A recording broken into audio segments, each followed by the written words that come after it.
इस वीडियो में जितना भी डिटेल दिया गया है ये सब एजुकेशन पर्पस के लिए है। इसमें इन्वेस्टमेंट बताया हूँ, चाहे मशीनरी का कॉस्ट बताया हूँ या आपको मैं प्रॉफिट बता रहा हूँ, ये सभी चीजें जो है वैरी कर सकते हैं। ये आपका लोकेशन टू लोकेशन वैरी करता है। अगर आपको किसी भी तरह का इन्वेस्टमेंट करना है तो सबसे पहले आपको पूरी तरह रिसर्च करना पड़ेगा, तभी आप जो है इस प्रोजेक्ट पे इन्वेस्टमेंट। आने वाले साल 2026 में सोलर एनर्जी इंडिया का सबसे तेज बढ़ता हुआ बिजनेस सेक्टर होने वाला है। तो अगर आप भी इस बढ़ते हुए सेक्टर का हिस्सा बनना चाहते हैं और इस इंडस्ट्री में अगर आप सर्च करें कोई बिजनेस स्टार्ट करने के लिए, तो आप जो है सोलर पैनल का जो है मैन्युफैक्चरिंग यूनिट आप सेटअप करके एक साल में जो है आप अपने बिजनेस को 10x कर सकते हो। तो नमस्कार, मैं हूं कुंदन शर्मा और आप देख रहे हैं YMW बिजनेस सॉल्यूशन का यूट्यूब चैनल, जहां पे मैं समय समय पे आप लोगों के लिए बिजनेस से रिलेटेड वीडियो लेकर आता हूं। तो जिन लोगों ने वीडियो को लाइक नहीं किया, वीडियो को लाइक अभी से कर देना, क्योंकि वीडियो काफी इंटरेस्टिंग होने वाला है। और चैनल को भी सब्सक्राइब कर लीजिएगा जो लोग नए होंगे। तो चलो जल्दी से वीडियो को स्टार्ट करते हैं और समझेंगे कि यहाँ पे अभी के समय में सोलर पैनल का मार्केट साइज कितना है। अगर हम लोग इंडिया के अगर मार्केट साइज की बात करें तो आपको क्लियर कर दूं कि साल 2025 में 38,000 से लेकर 40,000 करोड़ का जो है इसका मार्केट साइज है।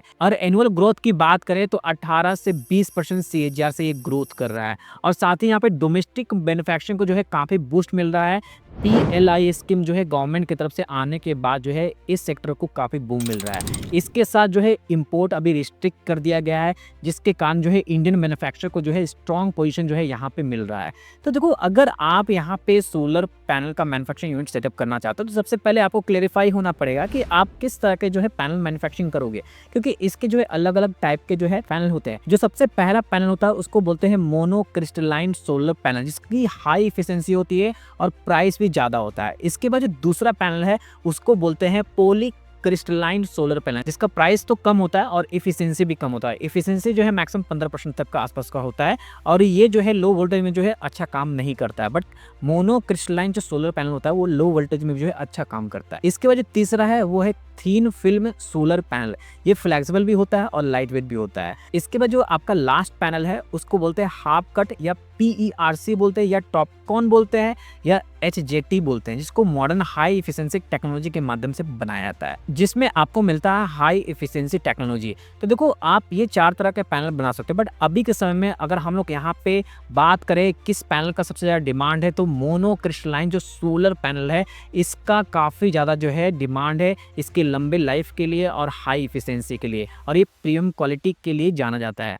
और यहाँ पे UV रेजिस्टेंस लिमिटेड जो पैनल की डिमांड है अभी रूफटॉप कमर्शियल EPC या गवर्नमेंट टेंडर्स और MSME रूफटॉप स्कीम में अपने रिकॉर्ड लेवल को जो है हाई की हुई है। तो यहाँ पे मोनोक्रिस्टलाइन का पैनल का मैन्युफैक्चरिंग करते हो सोलर का, तो आप यहाँ पे एक अच्छा जो है सेटअप ले सकते हो। अब यहाँ पे जो नेक्स्ट आता है ये आपको बताने वाला हूँ कि आप यहाँ पे कितने तरह के मैन्युफैक्चरिंग कर सकते हो। यानी कि ऐसा नहीं है कि आप पूरा मैन्युफैक्चरिंग प्लांट सेटअप करते हो। अगर आप पूरा मैन्युफैक्चरिंग प्लांट सेटअप करते हो तो उसमें आपका हाईली इन्वेस्टेबल है। और यहाँ पे जो है अगर आप यहाँ पे मैन्युफैक्चरिंग के डिफरेंट स्कोप को समझेंगे तो आप यहाँ पे 3 तरह के स्टार्ट कर सकते हैं। सबसे पहले यहाँ पे जो है आप solar PV module assembly unit जो है आप सेटअप कर सकते हो। यहाँ पे जो ये यूनिट है मोस्टली जितने भी SMEs हैं वो करते हैं। इसमें आपको क्या करना पड़ेगा, आपको सोलर सेल बाय करना पड़ेगा, EV शीट बाय करना पड़ेगा, बैक शीट बाय करना पड़ेगा, glass aluminium frame junction box ये सब बाय करके जो है उसको असेंबल करके जो है आपको फुल मॉडल तैयार करना पड़ेगा। इसके बाद दूसरा है सोलर सेल मैन्युफैक्चरिंग प्लांट आप सेटअप कर सकते हो। ये काफी हाईली इन्वेस्टेबल होता है और यहाँ पे आपको बता दूं कि इसमें जो है आपका वेफर फैब्रिकेशन, डोपिंग, डिफ्यूजन और इसके साथ जो है ये लार्ज कॉर्पोरेशन में जो है इसको डन किया जाता है, जिसके कारण जो है ये अपने आप में हाईली इन्वेस्टेबल है। इसके बाद जो तीसरा जो है आपका मॉडल है जो मैन्युफैक्चरिंग का, इसमें जो है आप बहुत सारे एंसिलरीज जो है आप मैन्युफैक्चरिंग कर सकते हो। जैसे लाइक जंक्शन बॉक्स आप बना सकते हो, फ्रेम्स बना सकते हो, EV शीट्स बना सकते हो, सोलर ग्लास बना सकते हो। यानी कि इसमें आपको इन्वेस्टमेंट कम लगेगा और इसकी डिमांड काफी ज्यादा हाई है। तो देखो, यहाँ पे चॉइसेस हो कि आप क्या चॉइस करना चाहते हो, उसके हिसाब से आप आगे बढ़ोगे। बट मेरा यहाँ काम है कि आपको मैन्युफैक्चरिंग समझाना, मैं उसके लिए आगे बढ़ूंगा और आपको पूरी डिटेल में समझाने वाला हूँ, ध्यान समझना। और आज जो हम लोग बात करने वाले इसकी जो प्लांट कैपेसिटी होगी ये 25 मेगावाट पर ईयर जो है आप मैन्युफैक्चरिंग करोगे। ठीक है, 25 मेगावाट का अगर आप पर ईयर मैन्युफैक्चरिंग करते हो तो इसका जो है नंबर ऑफ यहाँ पे जो सोलर पैनल कितना आएगा। अगर हम लोग 320 वाट का अगर आप सोलर पैनल मैन्युफैक्चरिंग करोगे तो अप्रॉक्सीमेट जो है यहाँ पे 75,000 से लेकर 78,000 जो है आपका पैनल आने वाला है। यहाँ तक क्लियर है किसी को डाउट है कमेंट कर दीजिएगा। तो समझते हैं अब यहाँ पर रिक्वायरमेंट के बारे में। सबसे पहले एरिया की जरूरत पड़ेगी। एरिया जो है देखो आप 1 एकड़ लेके चलना, क्योंकि ये जो मैं बिजनेस प्रोसेस बता रहा हूँ आपको, ये प्रोजेक्ट बता रहा हूँ, ये जो है आपका छोटा यूनिट के लिए मैं बता रहा हूँ 25 मेगावाट पर ईयर का। आप जो है 60 मेगावाट पर ईयर का भी जो है आप सेटअप कर सकते हो, 100 मेगावाट पर ईयर का भी आप सेटअप कर सकते हो। देखो फ्यूचर में आप देखने नहीं गए हो, आगे चल के कितना बड़ा प्लांट ये जाएगा, क्योंकि ये 2026 के बाद पूरा बूम करने वाला है और अच्छा बूम करेगा, जिसमें आपको मार्केट भी अच्छा कैप्चर कर सकते हो। जिसके कारण जो है अभी से आपको 1 एकड़ का एरिया लेना पड़ेगा, जिसमें से आपका प्लांट एंड मशीनरी का एरिया रहेगा, बिल्डअप एरिया रहेगा, साथ ही ओपन स्पेस रहेगा और यहाँ पे जो ऑफिस स्टोर एरिया रहेगा वो भी आपका वहाँ पे रहेगा। इसके बाद जो है आपको पावर की रिक्वायरमेंट होगी। पावर जो है आपका डिपेंड करेगा कितनी कैपेसिटी का प्लांट है, उस पर आपको पावर लेना पड़ेगा। इसके बाद जो है आपको स्किल और अनस्किल जो है यहाँ पे मैन पावर लगेंगे। तो कितने नंबर ऑफ मैन पावर लगेंगे वो हम लोग मैन पावर के सेक्शन में बात करेंगे। इसके बाद जो है आपको सोलर पैनल के मार्केट के बारे में नॉलेज होना चाहिए, यानी कि आपका जो सोलर पैनल जो बनाओगे उसको कौन कौन से लोग परचेस करेंगे, उसकी कनेक्शन अच्छी होनी चाहिए, उसका नेटवर्क आपके पास में अच्छा होना चाहिए। तभी जो है आप इस बिज़नेस को सही तरीके से जो है ना आप यहाँ पे स्किल कर पाओगे। तो यहाँ पे अब नेक्स्ट बात करते हैं रॉ मटेरियल के बारे में। देखो रॉ मटेरियल का जो रेट है वो आपका वैरी कर सकता है, डिपेंड करेगा किस लोकेशन से बिलोंग करते हो, वहाँ पे क्या रेट चल रहा है। बट मैं जो बताऊँगा ये एजुकेशन पर्पज़ के लिए रेट सारे बताऊँगा, जितना भी कैलकुलेशन चाहे इन्वेस्टमेंट की हो, प्रॉफिट की हो, तो ध्यान से इसको समझना। देखो सबसे पहले यहाँ पे आपको सोलर सेल लगेगा। सोलर सेल का जो कीमत है 18 से लेके 22 रुपया पर वाट का कीमत अभी चल रहा है। तो जितना आपका रिक्वायर्ड होगा उसके हिसाब से आपका कीमत यहाँ लगेगा। इसके बाद जो है सोलर ग्लास जो है आपका 30 रुपया पर स्क्वायर फीट चल रहा है। इसके बाद जो आपका नेक्स्ट है ईवीए शीट जो है, ईवीए शीट की जो कीमत है अभी मार्केट में 170 रुपया पर केजी चल रहा है। इसके बाद जो है आपको ब्लैक शीट लगेगा, जिसको टीपीटी बोलते हैं, ये अभी मार्केट में 200 रुपया पर मीटर स्क्वायर के हिसाब से रेट चल रहा है। इसके बाद जो है एल्युमिनियम फ्रेम लगेगा। एल्युमिनियम फ्रेम की कीमत पता है 210 रुपया पर केजी अभी रेट चल रहा है मार्केट में। इसके बाद जंक्शन बॉक्स आपको रिक्वायर्ड रहेगा। जंक्शन बॉक्स का जो कीमत है 35 रुपये पर पीस अभी मार्केट में रेट चल रहा है। तो ये सारे जो है अभी के हिसाब से मैंने रेट बता दिए। आप चेक कर लेना, अगर लगता है कि नहीं इसकी रेट अगर अलग है तो उसके अकॉर्डिंग अपने प्रोजेक्ट में जो है इंक्लूड करके आप सारे कॉस्ट को निकालना है। तो अब यहाँ नेक्स्ट बात करते हैं लीगल लाइसेंस के बारे में। कौन कौन से लीगल लाइसेंस लगेंगे सोलर पैनल का मैन्युफैक्चरिंग प्लांट रन करने के लिए। सबसे पहले कंपनी बनाना है, प्राइवेट लिमिटेड, एलएलपी या रजिस्टर्ड पार्टनरशिप कंपनी। इसके अलावा आप प्रोप्राइटरशिप फॉर्म के माध्यम से भी जा सकते हो। जीएसटी रजिस्ट्रेशन लेना पड़ेगा, उद्यम रजिस्ट्रेशन लेना पड़ेगा, साथ ही यहाँ पे फैक्ट्री लाइसेंस लेना पड़ेगा, स्टेट पोल्यूशन कंट्रोल बोर्ड से एनओसी लेना पड़ेगा। इसके बाद जो है आपको लेबर के जितने भी कंप्लायंस वो आपको फॉलो करने पड़ेंगे। बीआईएस यहाँ पे जो है आपको रजिस्ट्रेशन लेना पड़ेगा, क्योंकि यहाँ पे एक स्टैंडर्ड डिसाइड किया गया है कि आपको कौन से स्टैंडर्ड पे जो है आपको सोलर पैनल का मैन्युफैक्चरिंग करना है।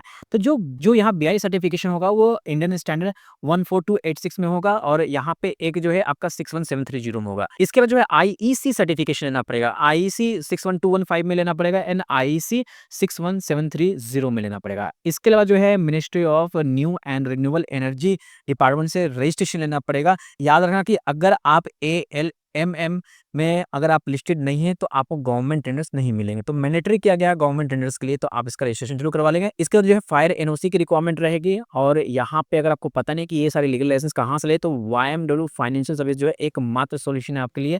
आप जो है वाईएमडब्ल्यू फाइनेंशियल सर्विसेज के दिए गए नंबर पे कॉल कीजिएगा, एक टेफर्डल वाइज से ये सारे लीगल लाइसेंस जो है आपको मिल जाते हैं। अब बात कर लेते हैं यहाँ पे नंबर ऑफ मैन पावर की अब क्या जरूरत है, कितने लोग लगेंगे, कितना सैलरी हो सकता है। ये जितने भी मैं डाटा दूंगा सैलरी का ये वेरी कर सकता है, मैं कोई फिक्स यहाँ पे नहीं बता रहा हूँ कि यही आपको भी सैलरी देना है, ठीक है। तो सबसे पहले यहाँ पे जो है आपका प्रोडक्शन एंड ऑपरेशन में जो है आपको production manager, senior production executive जो है ऑपरेटर आपको लगेगा। यहाँ पे supervisor, quality control engineer, quality control technician, maintenance technician, ये सारे जो है आपको लगने वाले हैं और अलग अलग जो है यहाँ पर नंबर लगेंगे। सबके लिए मैंने यहाँ पे नंबर लिख दिया है, तो आप जो है इसका स्क्रीनशॉट ले सकते हो ताकि आपको भी जानकारी हो सके कितना लगेगा, कितना सैलरी होगा वो भी मैंने यहाँ पे लिख दिया है। इसके बारे में डिस्कस नहीं करूँगा क्योंकि सैलरी आपके हिसाब से चेंज हो सकता है। एडमिन एंड ऑफिस स्टाफ जो है आपको रखना पड़ेगा, जिसमें admin manager, accountant, HR executive और ऑफिस असिस्टेंट लगेगा, जिसमें मैंने यहाँ सारे बता दिए कितने नंबर ऑफ लगेंगे। इसकी सैलरी में मैंने सारा डिस्क्लोज यहाँ पे कर दिया कि इतना हो सकता है। सेल्स एंड मार्केटिंग में जो है सेल्स मैनेजर, एग्जीक्यूटिव और कोऑर्डिनेटर रखना पड़ेगा। यही बंदे जो है ना आपके पूरे प्रोडक्शन का जो भी आउटपुट प्रोडक्ट रहेगा उसको जो है मार्केट में एंट्री करके देगा।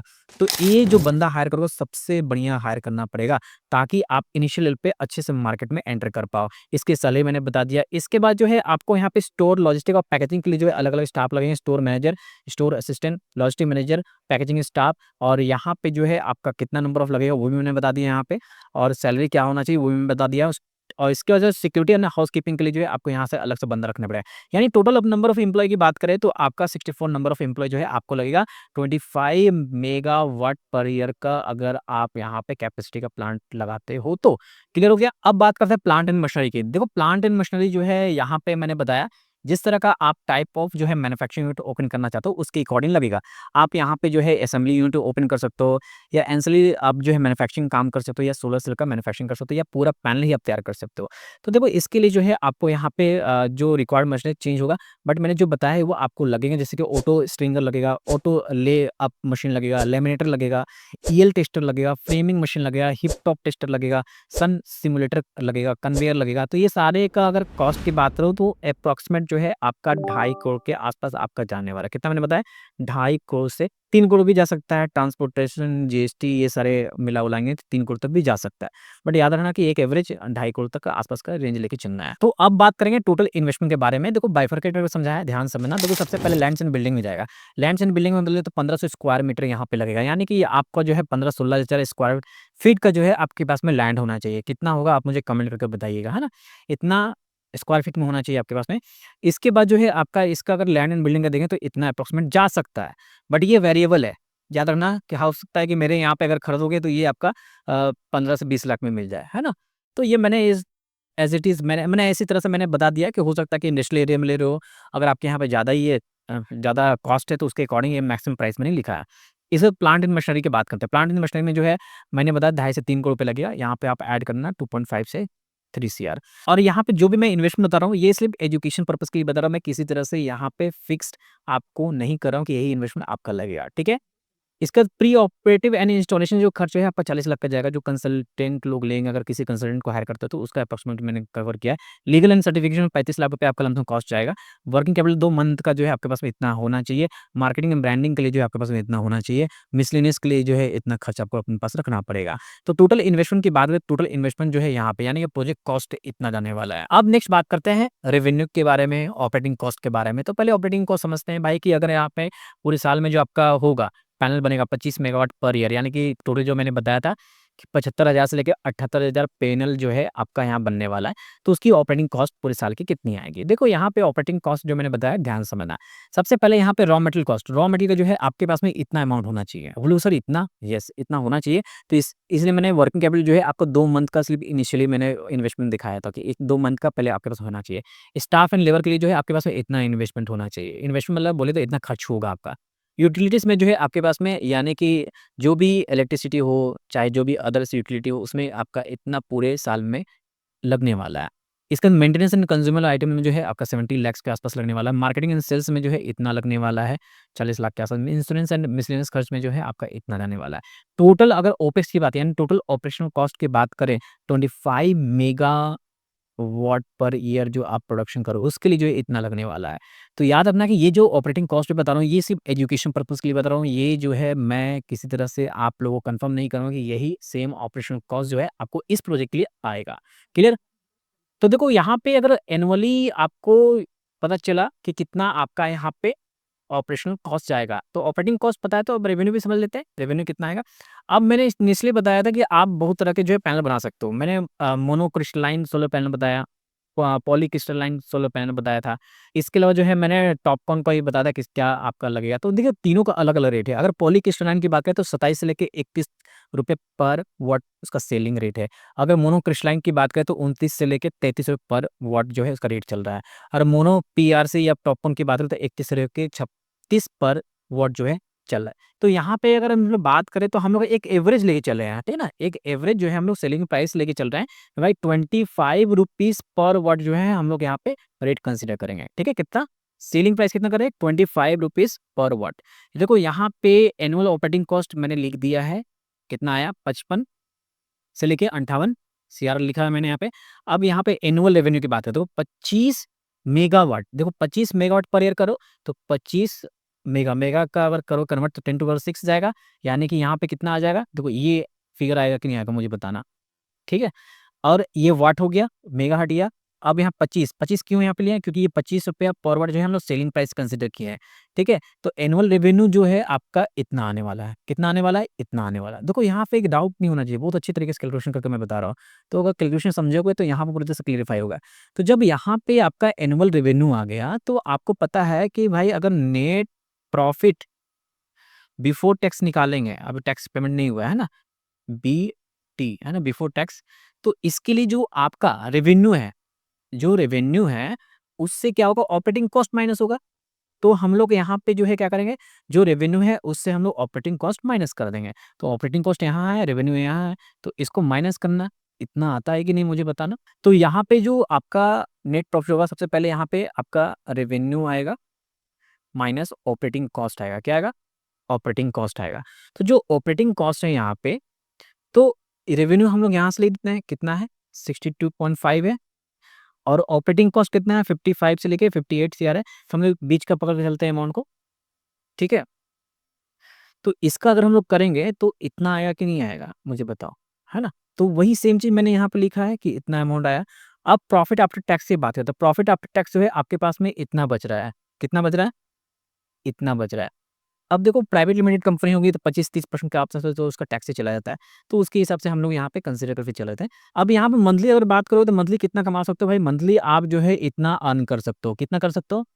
इतना जो है आप मंथली आप अर्न कर सकते हो, ठीक है? तो यहाँ पे प्रॉफिट से रिलेटेड कोई डाउट नहीं होना चाहिए, और ये सिर्फ एजुकेशन पर्पस के लिए मैं बार-बार बोल रहा हूँ, मैं डिस्क्लेमर दे दे रहा हूँ कि ये प्रॉफिट जो भी मैं कैलकुलेशन सारे बता रहा हूँ, ये एजुकेशन पर्पस के लिए है। तो यहाँ पे अगर समझ में आया तो कमेंट में ज़रूर लिखिएगा। अब नेक्स्ट बात करेंगे चैलेंजेस के बारे में। देखो हर एक बिज़नेस का चैलेंजेस होता है, तो इस बिज़नेस के भी चैलेंजेस है।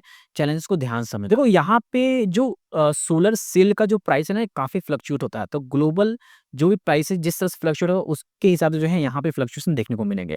तो जिसके कारण जो है आपका जब असेंबली लाइन यूनिट ओपन करते हो ना, तो उसमें जो है आपका थोड़ा-सा कॉस्ट डिफरेंशिएट होता है। इसके बाद जो एएलएमएम के जो है ना कंप्लायंसेस जो है यहाँ पे टाइमली आपको करने पड़ेंगे। डिले अगर होते हैं तो दिक्कत हो सकती है।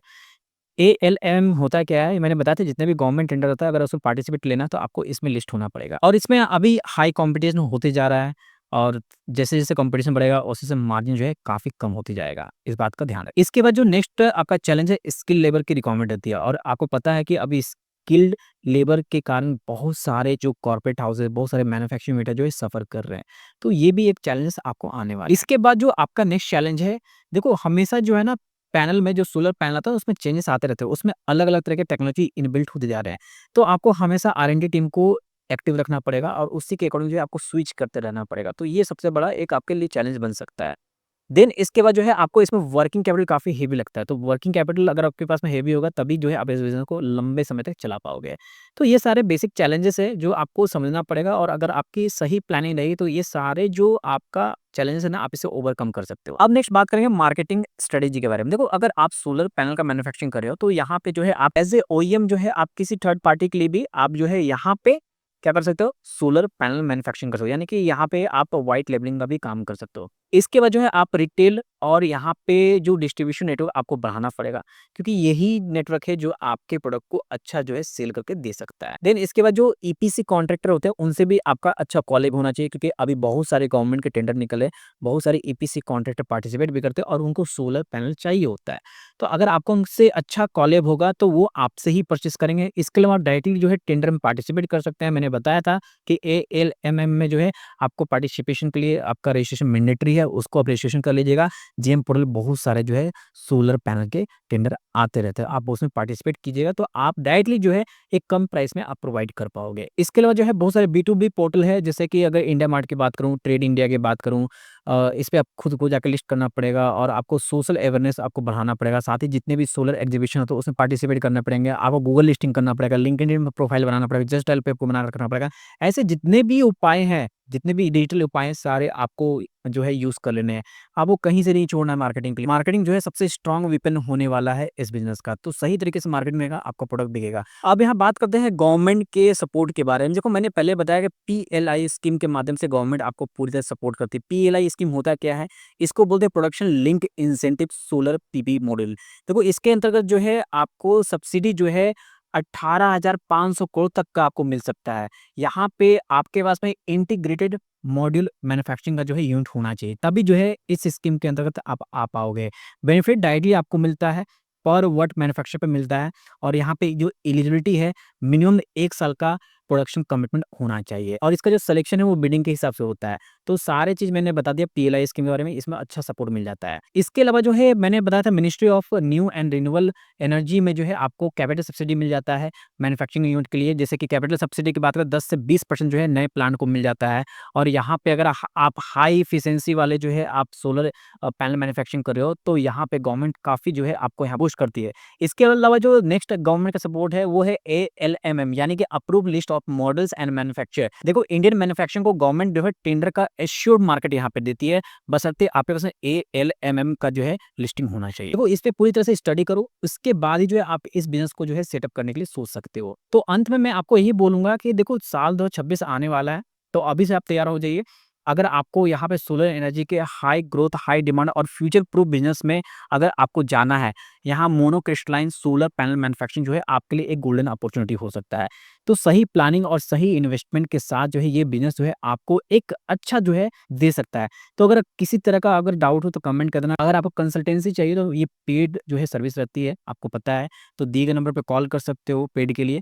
तो उम्मीद करते हैं कि इस वीडियो के माध्यम से मैंने जानकारी आपको दिया कि आप सोलर पैनल का मैन्युफैक्चरिंग यूनिट कैसे सेटअप कर सकते हो इंडिया में। तो बस आज के लिए इतना ही रखते हैं इस वीडियो में। धन्यवाद। जय हिंद।